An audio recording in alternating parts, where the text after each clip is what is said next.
High hello everyone. Welcome to Quantsapp. माझं नाव प्रसन्न आहे आणि आज आपण काही इंट्राडे ट्रेडिंग सेटअप बद्दल कव्हर करणार आहोत आणि थोडंफार डिटेलमध्येच डिस्कस करणार आहोत की इंट्राडे मध्ये कोणता असा डेटा पॉइंट आहे जो आपण फ्रिक्वेंटली यूज करू शकतो किंवा एक डेली स्कॅल्पिंग जी आपण म्हणतो त्या स्कॅल्पिंगसाठी आपण एक यूज करू शकतो तो डेटा पॉइंट. आणि जनरली जर बघायचं म्हटलं तर स्कॅल्पिंग मोस्ट ऑफ द जणांना असंच वाटतं की it is easy fine right, एका मोठ्या अमाऊंट मध्ये आपण स्कॅल्प केलं.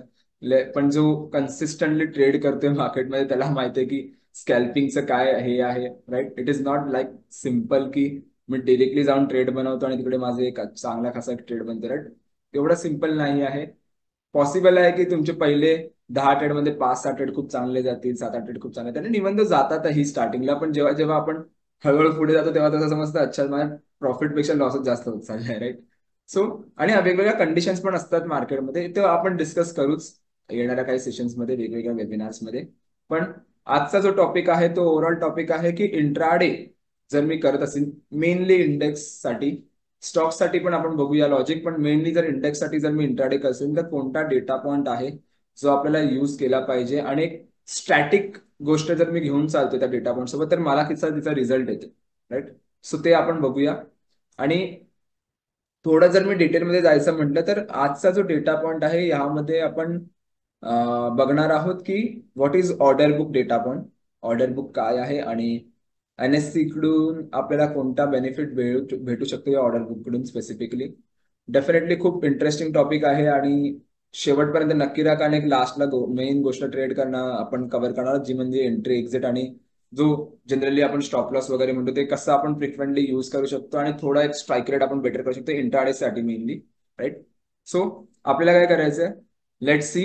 जर मी ऑर्डर बुक डेटा पॉइंट बद्दल सांगायचं म्हटलं तर ऑर्डर बुक काय, it's a real time market orders data point. Okay, so बघा युजली 3 टाईप ऑफ डेटा असतात. एक असतो retail vendor data point. Retail vendor कोणाकडे असतो तो जनरली जर बघायला गेलं तर बघा जे ब्रोकर्स तुम्ही आता युज करता किंवा इव्हन तो जे नवीन नवीन ब्रोकर्स मार्केटमध्ये आता उतरत आहेत ते पण आता अनालिटिक्स प्रोव्हाइड करायला लागलेत. राईट, सो तो असतो retail vendor data point. So एक एक लिमिटेड डेटा पॉइंट असतो ज्यात एवढा डिटेल असा काही नसतो रिसर्च बघायला गेलो तर, पण एक लिमिटेड डेटा पॉइंट असतो जो ब्रोकर सुद्धा प्रोव्हाइड करतात. सेकंड जो असतो तो असतो order flow data point. So order flow हा थोडा एक लेवल वरती असतो रिटेल वेंडर पेक्षा, कारण त्यामध्ये आपल्याला limit market orders and something त्या एक मिक्स कॉम्बिनेशन मिळतं.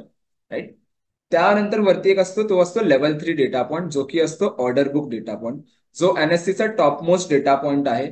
आणि जर त्या बेसिसवर जर मी ट्रेड करायचं म्हणलं तर त्यात खूप असे ऍडव्हान्स अनालिटिक्स आपण करू शकतो.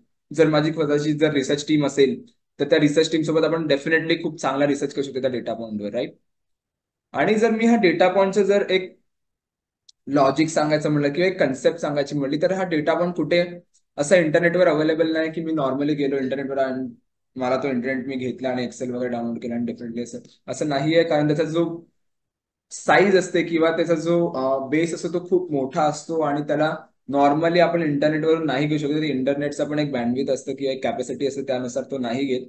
राईट, सो त्यामुळे काय करतं आपल्याला एनएससी थ्रू तो एका को लोकेशन सर्व्हरवरती घ्यावा लागतो आणि त्या को लोकेशन सर्व्हर थ्रू आपण आपल्या सॉफ्टवेअरमध्ये किंवा आपण आपले अनालिटिक्स करू शकतो. Right, so as a concept हा जो डेटा पॉइंट आहे हा आपण एनएससी कडूनच घेतो. राईट, आणि सांगायचा उद्देश हेच आहे की या डेटा पॉइंटचं असं आहे की हा जो डेटा पॉइंट आहे ना रिटेल ट्रेडर अफोर्ड करू शकत नाही. इनफॅक्ट असं पण नाही पॉसिबल आहे किंवा करू शकतच नाही. रिझन बिहाइंड इट, कारण ह्याच्या स्टार्टिंग इनिशियल इन्व्हेस्टमेंटलाच आपल्याला 1-1.5 करोडची इन्व्हेस्टमेंट लागते. कारण लोकेशनवर सर्व्हर टाका, परत ते रॅकवर सेट करा, परत तुमची रिसर्च टीम असणार, इव्हन त्यावर रिसर्च काय करायचं ते माहिती नसणार. Right, so as a retail trader it is not affordable की सगळ्यांनाच की 1-1.5 करोडची इन्व्हेस्टमेंटला आणि त्यातही रिसर्च करून मग मी ट्रेड बनवणार विच इज फाईन. बट जर मी हा डेटा पॉइंट बद्दल सांगायचं म्हटलं तर हा डेटा पॉइंट युजली एचएनआय क्लायंट्स जे असतात किंवा इन्स्टिट्यूशनल ट्रेडर्स असतात किंवा प्रॉपडेक्स ज्यांच्याकडे असतात. राईट, सो प्रॉपडेक्स वाले एचएनआय क्लायंट वाले सगळ्यांकडे हा डेटा पॉइंट अवेलेबल असतो पण टेक्निकली ते त्याच्यावर खूप रिसर्च करत असतात. त्यामुळे कुठेतरी त्यांची जी प्रोबॅबिलिटी असते जी विनिंगची ती कुठेतरी स्ट्रॉंग असते as compared to retail trader. आणि as you know option is a zero sum game. Right, पूर्णपणे ह्या गोष्टीवरती मी पण समजत नाही की option is zero sum game, पण युजली तेच असतं की इन्स्टिट्यूशन पैसे कुठून कमवतं तर रिटेलच्या खिशातूनच. राईट, सो तीच गोष्ट आहे. So option zero same game आपण म्हणू शकतो, राईट. सो त्या बेसिसवर जर मला ट्रेड बनवायचे आहे, तर आपण ऍज अ कॉन्सेप्ट डेटा पण एनएससी कडून घेतोय, त्यावर रिसर्च करतोय आणि एक कमी कॉस्टमध्ये रिटेलर्सला आपण प्रोव्हाइड करतोय, राईट. जर मी कॉस्टिंग बघितली आणि त्या डेटा पॉईंटची बघितलं तर एकदम एक बघायला तर 100 मधला जर 1 रुपया घेते तसं आहे ते, right. So that is the logic की खूप स्वस्तात आपण प्रोव्हाइड करतोय तो डेटा पॉईंट. आणि डेफिनेटली तो रिसर्च पण आहे तेवढा स्ट्रॉंग, आणि तो कसा आपल्याला वापरायचा आहे आणि कसा आपण त्यामध्ये ट्रेड घेऊ शकतो हे आज आपण बघणार आहोत. आणि नक्की शेवटपर्यंत व्हिडिओ बघा. एकदम डिटेल्स आणि प्रॉपर एंट्री एक्झिट आपण कशी करू शकतो त्याबद्दल डिस्कस, काय अवॉइड करायचं आहे, काय आपण एक्स्ट्रा करू शकतो तेही आपण शिकणार आहोत, right. So let me share you my screen. मैं इथे स्क्रीन शेअर करतो आणि जस्ट 2 मिनिटं. Okay, I hope screen visible आहेच. आणि युजली जर तुम्ही एंट्री केलात कॉन्सेप्टमध्ये तर तुम्हाला असा काही इंटरफेस बघण्यात येईल. आपल्याला काय करायचं, आपल्याला यायचं अनालाइजवर आणि पहिला जो टूल आहे ना चार्ट्स ऑर्डर अँड ट्रेड, ह्या टूल बद्दलच मी डिस्कस करेन. ओके, सो आपल्याला करायचं चार्ट्स ऑर्डर अँड ट्रेडवर क्लिक. वरती घेऊन जातो मी. Okay fine. सो जेव्हा तुम्ही चार्ट्स ओपन करा ना तेव्हा युजली असा काही इंटरफेस तुमच्या समोर येईल. ओके, ट्रेडिंग व्यू सारखा इंटरफेस आहे, सिमिलर लाईक ट्रेडिंग व्यू. जर तुम्ही नीट इथे बघितलं तर टॉपला वरती इंडेक्स वगैरे जे तुम्हाला पाहिजे ते सिलेक्ट करू शकता. टाइम फ्रेम आहे युजली इथे 1 मिनिट, 5 मिनिट, 10 मिनिट. आणि जर तुम्ही इथे पाहिलं तर 1 सेकंडचा पण टाइम फ्रेम आहे. हा आपण का देऊन ठेवलाय, कारण ऍज अ कॉन्सेप्ट आपण प्रत्येकाला एक कन्फर्मेशन देतो किंवा एक स्पेसिफिकली सांगतो की हा जो डेटा पॉईंट आहे हा रिअल टाइम डेटा पॉईंट आहे. त्यामुळे 1 सेकंडला कधी कॅन्डल नाही बनत, पण डेटा जो आहे ना तो रिफ्रेश होताना दिसत. जर मी प्लॉट केलं तर तुम्ही एकदा 1 सेकंडवर प्लॉट करून बघा, तुम्हाला डेटा रिफ्रेश होताना दिसणार. ओके, आणि मग तो 10-15 मिनिट 30 मिनिटच्या आसपास तुम्हाला एक ट्रेड करताना दिसतो. ओके, त्यानंतर हे कॅन्डलस्टिक्स पॅटर्न वगैरे आहेत. त्यानंतर इंडिकेटर्स, ट्रेडिंग व्ह्यूचे कॉमन इंडिकेटर्स आहेत ते तुम्हाला इथे मिळतील. सो युजली जर तुम्हाला काही ऍडव्हान्स किंवा एक टेक्निकल अनालिटिकलची सवय असेल तर तुम्ही ते तो प्लॉट करू शकता. त्यानंतर आपल्याला मेन यायचंय क्यू इंडिकेटर्सवर. ओके, क्यू इंडिकेटर्स मीन्स हे सगळे क्वांट्स आपल्या स्वतःच्या डेटा पॉईंट बद्दल रिसर्च करून हे सगळे इंडिकेटर्स बनवले आहेत. सो ह्यात बरेच गोष्टी आहेत. तुम्ही बघू शकता ऑर्डर बुक, सेलर इनिशिएटेड, व्हीवॅप आहे. सो व्हीवॅप नुसार कुठे जास्त बिड अँड आस्क प्राइसचा वेटेड ऍव्हरेज नुसार होते, त्यानुसार आपण करू शकतो. त्यानंतर order book average by quantity आहे. जर नवीन ऑर्डर्स क्वांटिटी पंच होत आहेत त्यांचा ऍव्हरेज काय आहे, कितीच्या ऍव्हरेजने पडतायत तेच दिसतंय. त्यानंतर ratio cancel to new order count आहे, म्हणजे जे ऑर्डर येत आहेत त्यातला कॅन्सल किती होतं त्यांचा रेशिओ काय आहे, आणि त्यातल्या न्यू ऑर्डर काउंट किती पडतो त्या सगळ्या डेटा पॉईंट, राईट. सो असे बरेच डेटा पॉईंट्स आहेत. आणि ऍडव्हान्स ग्रीक्स पण आहेत त्यात. सो ऍडव्हान्स ग्रीक्स बद्दल आपण नक्कीच इन डिटेल पुढे वेबिनार पण बनवूयाच, राईट. पण ऍडव्हान्स ग्रीक्सचा पण कन्सेप्ट आहे यामध्ये. सो आपल्याला ह्यामध्ये काय करायचं, आपल्याला 2 गोष्टी प्लॉट करायच्या आहेत. पहिली गोष्ट म्हणजे बायर इनिशिएटेड क्वांटिटी. ओके, त्यानंतर सेलर इनिशिएटेड क्वांटिटी. इथे बघू शकता हे 2 गोष्टी आपल्याला प्लॉट करायच्या आहेत. Order book buyer initiated quantity आणि order book seller initiated quantity. आता हा जो डेटा पॉईंट आहे ना हा तुम्हाला युजली काय सांगतो, हा तुम्हाला सांगतो की बायर्सने कुठे जाऊन मार्केट ऑर्डर पंच केले आणि सेलर्सने कुठे जाऊन मार्केट ऑर्डर पंच केले. युजली जर तुम्ही बघाल तर ब्रोकर पण टर्मिनल पण बीड आणि आस्कचा एक स्प्रेड असतो. तर कोणत्याही बायरने जाऊन आस्क प्राइसवर ट्रेड घेतले, डिरेक्टली जाऊन मार्केट ऑर्डर पंच केले, सो डेटा पण आपल्याला इथे मिळतो.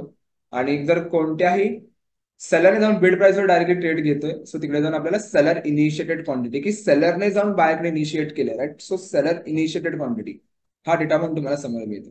ओके, सो सांगायचं लॉजिक हेच आहे की लेट सी, जर मी बघितला एक पाथ बघितला ऑर्डर कन्फर्मेशनचा, तर कसं असतं युजली ऍज अ ट्रेडर आपण ब्रोकरला ऑर्डर देतो, ब्रोकर ते कन्फर्म करतो आणि एनएससी ला प्रोव्हाइड करतो. एनएससी ते कन्फर्म करतो, परत ब्रोकरकडे पाठवतो, ब्रोकर परत कन्फर्मेशन घेऊन तुम्हाला पाठवतो, राईट. पण आपण काय केलं, आपण टाईप केलं डिरेक्टली एनएससी थ्रू. सो जेव्हा एनएससी कन्फर्म करतो ना तो लोकेशन थ्रू ज्यांनी ज्यांनी हा डेटा पॉईंट घेतला ना त्या सगळ्यांकडे पहिला हा येतो, राईट. त्यावेळेस मी असं पण बोलू शकतो की एक इव्हन दो रिटेलर्सला कन्फर्मेशन भेटण्यापाहिजे ना ज्यांच्याकडे हा डेटा पॉईंट आहे त्यांना इनिशियली कुठेतरी एक पहिला कन्फर्मेशन भेटतं की इथे कुठेतरी मार्केटवर पंच झालंय, राईट. सो त्याच डेटा पॉईंट बद्दल आता आपण रिसर्च करणार आहोत. सो युजली जर मी बायर इनिशिएटेड क्वांटिटीवर केलं तर आपल्याला काय करायचंय, सेटिंगवर यायचंय. त्यानंतर बायर ऑलवेज आपण ग्रीन ठेवतो, सिलेक्ट ग्रीन, आणि ह्याला लाईन चार्टवर कन्वर्ट करा. ओके. त्यानंतर सेलर इनिशिएटेड क्वांटिटीवर आपण आलो, सेटिंग. सेलर ऑलवेज आपण रेड ठेवतो, सो सिलेक्ट रेड, आणि ह्याला लाईन चार्टवर कन्वर्ट. ओके. यानंतर आपल्याला काय करायचं, आपल्याला ह्या दोन्ही स्केल्सला एकत्र मर्ज करायचं. सो मर्ज केलं कसं, एका स्केलमध्ये आलं तर डेफिनेटली एक सोप्या पद्धतीने रीड करायला होईल. सो 3 डॉट वर क्लिक करायचंय, मग मूव्ह टू वर क्लिक करून एक्झिस्टिंग पेन अबाउट यावर क्लिक करायचं. ओके. त्यानंतर राईट हँड साइडला बघा 2 स्केल्स आहेत, ए आणि बी. सो मी ए वर क्लिक करतो आणि मर्ज ऑल स्केल इंटू 1 वर मी क्लिक करणार. ओके. आणि राईट हँड साइडला जाऊन on the right hand side. Okay. Okay. So simple, इथे तुम्ही असं स्केल्स इथे पंच करू शकता आणि मर्ज करू शकता. इथे एकदा सेव्ह करा, त्यामुळे प्रत्येक वेळी तुम्हाला हा इंडिकेटर प्लॉट करण्याची गरज नाही. ओके. सो सिम्पल बघा, कधीही हा जो डेटा पॉइंट आहे तुम्ही युज करत असाल ना, तर आपल्याला काय करायचं, 2 ते 3 गोष्टी लक्षात ठेवायच्या. ओके. पहिली गोष्ट म्हणजे की मार्केटमध्ये ऍटलिस्ट मिनिमम आपल्याला 30-35 मिनिट्सचे कन्फर्मेशन पाहिजे. ओके. 30-35 मिनिट्सचे कन्सॉलिडेशन झोन पाहिजे. ओके. जेव्हा पण हा डेटा पॉइंट तुम्ही युज करताय, तेव्हा तेव्हा तुम्हाला 3 गोष्टी लक्षात ठेवायच्या. पहिली गोष्ट म्हणजे काय, ऍटलिस्ट 35 ते 40 मिनिटाचा कन्सॉलिडेशन झोन पाहिजे. 1 मिनिटच्या टाइम फ्रेमवर तो इझिली आपल्याला मिळतो. सेकंड काय आहे, सेकंड कन्सॉलिडेशन नंतर wait for the breakout and breakdown. Breakout आणि ब्रेकडाऊन साठी वेट करा. ओके. ब्रेकआउट ब्रेकडाऊन जर झाला ना, त्यानंतर आपल्याला काय करायचंय, आपल्याला वेट करायचंय की क्वांटिटीज जी ब्रेकआउट आणि ब्रेकडाऊन झालंय त्यानंतर की बायर्सची क्वांटिटीज तिकडे किती आणि सेलर अग्रेशनचा क्वांटिटीज किती आहे. लेट्स सी, जर ब्रेकआउट आहे तर बायरचा जो अग्रेशन आहे तो डबल असला पाहिजे सेलरच्या मुकाबले, आणि जर सेलरचा अग्रेशन आहे तो डबल असला पाहिजे बायरच्या मुकाबले. ओके, बायरच्या ह्याच्याने. सो लेट्स सी, जर ब्रेकआउट आहे तर सेलर आहे 500 तर बायर ऍटलीस्ट मला 1000 तरी पाहिजे. 1000 पेक्षा जास्त असेल तर which is well and good, पण ऍटलीस्ट 1000 तरी पाहिजे. आणि जर ब्रेकडाऊन असेल मार्केटमध्ये तर काय पाहिजे, सेलर जास्त पाहिजे. जर बायर 500 तर सेलर ऍटलीस्ट 1000 पाहिजे. ओके. सो आपण काही गोष्टी बघूया, प्रिव्हियसली ट्रेड्स बघूया, थोडा बॅक टेस्ट पण करूया या गोष्टीला. आणि एक एक कॉमन क्वेश्चन जो येतो तो असतो की सर ह्याच्यात व्हॉल्यूम आणि ऑर्डर बुक मध्ये काय डिफरन्स आहे. So volume is different, like की किती ट्रेड्स झाले आहेत, आणि इट्स स्पेसिफिकली हेही आपण वेगळं नाही जस्टिफाय करू शकत त्यात की ब्रेकआउटला तो व्हॉल्यूम मध्ये सेलर्सने अग्रेशन टाकले की बायरने. व्हॉल्यूम तुम्हाला दिसेल तिकडे, राईट, पण बायर्सकडून अग्रेशन आहे की सेलरकडून अग्रेशन आहे हे आपण नाही समजू शकत, कारण ते प्राइस एक्शन बेसवर तुम्हाला व्हॉल्यूमचा जो कलर आहे तो समजतो, पण तिकडे कुठेतरी ट्रॅप होण्याची शक्यता आहे. सो डेफिनेटली हा थोडा वेगळा टूल डेटा पॉइंट आहे जो तुम्हाला ब्रेकआउटला सांगेल की कुठे बायर्स आणि सेलर ऍक्टिव्ह आहेत, राईट. सो तिसरी जी गोष्ट आहे ना जी आपल्याला अवॉइड करायची आहे ती आहे avoid the random spikes. Random स्पाइक्सवर ट्रेड करणं अवॉइड करा. रॅन्डम स्पाइक्स म्हणजे ना, एक अचानक तुम्हाला बाईंगचा स्पाइक येईल किंवा अचानक एक मध्ये सेलिंगचा स्पाइक येईल, right. So avoid the random spike. त्यामध्ये काय होतं ना की एक तो डेटा पण काय सांगतो की जर मोठ्या ऑर्डर्स बऱ्याच लागल्या असतील लिमिटमध्ये आणि त्या सगळ्या जाऊन मार्केटमध्ये पंच झाल्या, लिमिट ऑर्डरचा मोठा जो बास्केट असेल ना तो सगळ्या जाऊन पंच झाला, सो एक मोठा स्पाइक येतो. सो तो अवॉइड करायचा कुठेतरी. असं नाही म्हणत की तो प्रत्येक वेळी तुम्हाला निगेटिव्ह इंडिकेशन देईल, पण पॉझिटिव्ह पण देतो, पण try to avoid this thing. एक स्पेक्युलेशनच होईल मध्ये त्याच्यामध्ये. सो आपल्याला स्पेक्युलेशन बेसवर थोडं कमी, एक रिसर्च डेटा पॉइंटवर जास्त वर्क करायचं त्यामुळे. ओके. सो मी एक ऑलमोस्ट 13 मेचा डेटा पॉइंट घेतो. तर 13 मेला बघा फॉल होता मार्केट, जी काय एक फ्रीची ट्रेड मी म्हणू शकतो, एक चांगला मार्केटमध्ये फॉल होता. सो आपण हा अवॉइड करूया. ओके. त्यानंतर मार्केट एक कन्सॉलिडेशन झालं, राईट. इथे कन्सॉलिडेशन झाल्यानंतर तुम्ही खाली इथे बघू शकता की इकडे जो मोमेंटम आहे तो एवढा काही खास नाहीये. आपल्या स्पाइक्सच्या हाईटवर पण जज नाही करायचंय, पण जेव्हा ब्रेकआउट झाला, ओके, ब्रेकआउट झाल्यानंतर तुम्ही ते बघा क्वांटिटीज, राईट. क्वांटिटी जी आहे ती बायर्स कडून कुठेतरी डबल आहे, राईट. डबलच्या आसपास क्विकली डबल नाहीये. सो लेट्स फॉर एक्झाम्पल, जर मी टोटली एकदम परफेक्टली डबल घ्यायचं म्हटलं तर माझी कुठेतरी इथे एंट्री होत नाही. पण जेव्हा पुन्हा इथे याने रिटेस्ट केलं, इथे ब्रेकडाऊन दिला, ब्रेकआउट दिला, सॉरी. ओके. इथे तुम्ही बघू शकता ह्या लेवलला, राईट, जो अग्रेशन आहे तो ऑलमोस्ट दुप्पट आहे, राईट. सो टेक्निकली माझी इथे पण एंट्री बनली, पण मी एक जर अग्रेशन बघितलं, एक थोडं स्टॅटिक होऊन जर मी विचार केला तर माझी ती एंट्री बनेल पण आणि नाही बनणार पण मी अवॉइड करतो, राईट. आणि सपोज जर मी पुन्हा इथे कन्फर्मेशन घेतो आणि इथे जर मी ट्रेड बनवतो तर इकडे तुम्हाला दिसेल की माझी जी क्वांटिटीज आहे ती 12 पटीने जास्त, सलगच्या पटीने खूप जास्त आहे. इथे तुम्हाला क्वांटिटीज बघू शकता लेफ्ट हँड साईडला. सो जी बायाची क्वांटिटीज आहे ती किती लेट्स 61,575 आहे आणि सरस जे आहे 12,475 आहे. सो अग्रेशन क्वाईट डबलच आहे त्या गोष्टीमध्ये, डबल पेक्षा जास्त आहे. सो त्यानंतर बघा मार्केटने मोमेंटम घेतलंय बुलिश साईडला. सो लेट्स जर मी टेक्निकली एवढा तरी मुवमेंट जरी कॅप्चर केला असता ना 90 पॉईंटचा, विच इज फार राईट, खूप चांगला मोमेंटम आहे. निफ्टीमध्ये आपण ऍव्हरेजली स्कॅट ट्राय करतो 40-50 पॉईंटचा ऑन ऍव्हरेज, पण जर असे काही 90 पॉईंटचे होऊन बसते तर डेफिनेटली खूप चांगला आउटपुट आहे या डेटा पॉईंटचा. थोडं जर मी अजून पाठी येऊन बघितलं की अजून कोणता डेटा पॉईंट आहे का ट्रेड्स त्याच्यातून घेऊ शकतो ते बघूया.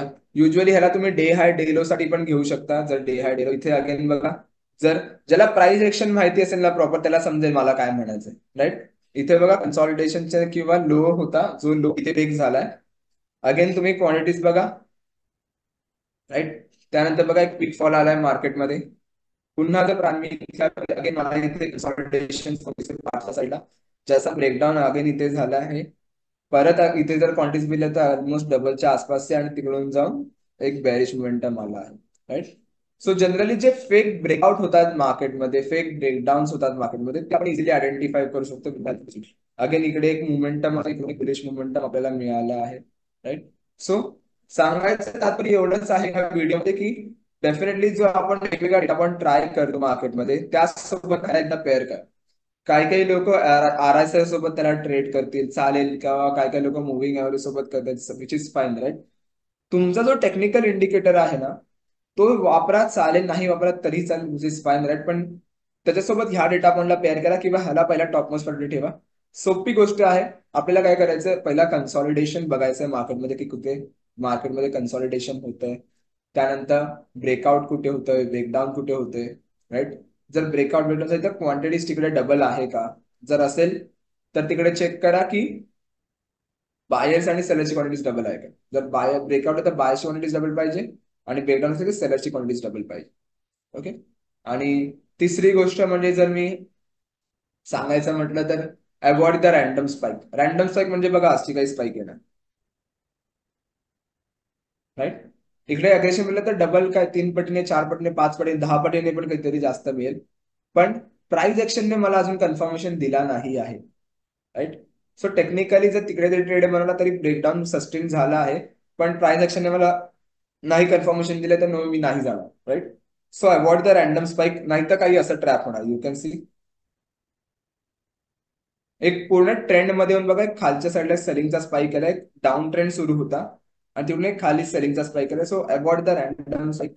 ट्राय करा की ट्रेडचं ओरिजिन जर आपल्याला फाइंड आउट करता आलं ना तर डेफिनेटली आपल्याला वर्क. इथे पण बघा, इथे पण एक सस्टेनेबल मोमेंटम होती थोडीफार, राईट. सो ऑर्डर बुक हाच डेटा पॉईंट आहे जो रिअल टाइम डेटा पॉईंट सांगतो. सो तुम्हाला काय करायचं, ह्याला फक्त पेअर करायचं, मर्ज करायचंय आपल्या डेली बेसिसच्या ट्रेडिंग स्टाईल सोबत आणि डेफिनेटली खूप चांगला आउटपुट देतो हा ऍज अ ट्रेडर जर मी बघायचो. इनफॅक्ट जर मी ह्याच्याबद्दल थोडं इन डिटेल सांगायचं म्हणलं तर जेव्हा 5 वर्ष आधी मी नवीन होतो या क्वांट्समध्ये, 5 ते 6 वर्ष आधी, सो मलाही हा डेटा पॉईंट इनिशियली पहिले 10-12 दिवस समजत नव्हता कारण खूप टेक्निकल होता आणि खूप डिटेलमध्ये फ्री स्टार्ट होत होता तो. पण जेव्हा जेव्हा हळूहळू आपण टाइम इन्व्हेस्ट करतो हा डेटा पॉईंटवर, राईट. इनफॅक्ट मी हेच सांगतो की टाइम इन्व्हेस्ट करा. टाइम जेव्हा इन्व्हेस्ट करा तुम्हाला ह्याचं लॉजिक समजलं, कुठे ह्याचे ओव्हरऑल टेक्निकल पॅटर्न सोबत आपण सपोर्ट घेऊ शकतो, रेजिस्टन्स घेऊ शकतो आणि त्याविषयी ट्रेड घेऊ शकतो. तर डेफिनेटली हा जो डेटा पॉईंट आहे हा खूप व्हॅल्यू ऍड करतो तुमच्या ट्रेडिंग जर्नीमध्ये. आणि ऍज अ इंटरडे ट्रेडर मी बघायला गेलो तर आपल्याला हेच पाहिजे की कुठे 50-60 पॉईंट एखाद दोन ट्रेड मध्ये मिळाले ना, विच इज फाईन. आजच्या दिवसासाठी मला ट्रेड नाही घ्यायचे, राईट. मला नको ते 10-100 point movement, 200 point movement like positional trading सारखं एका दिवसात, राईट.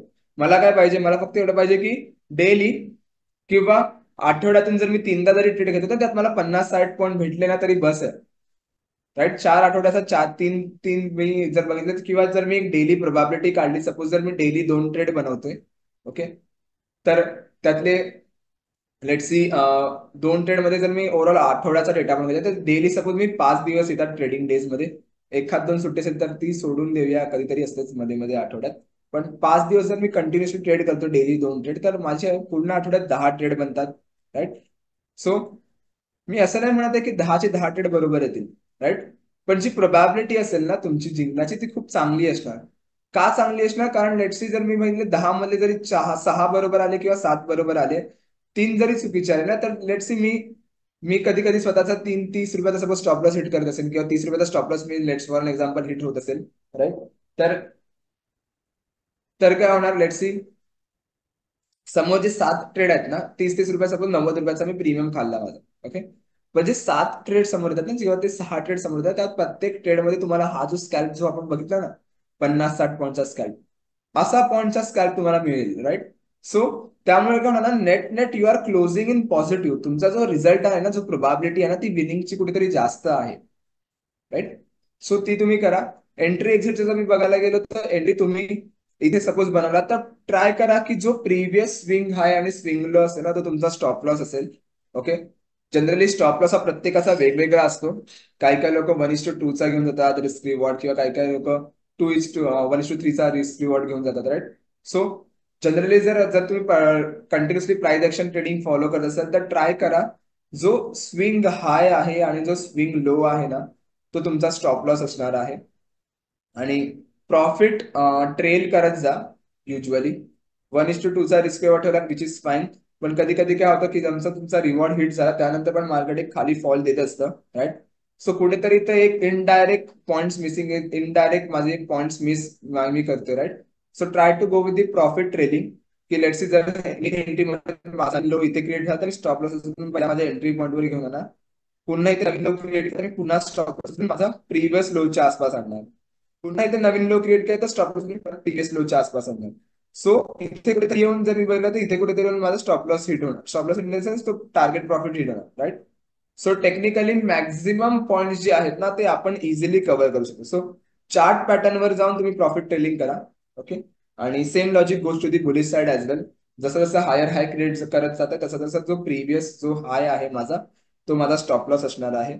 आणि डेफिनेटली खूप चांगला डेटा पॉइंट आहे. एकदा फक्त तुम्ही टाइम इन्व्हेस्ट करा आणि एकदा चेक करा रिझल्ट काय येतोय.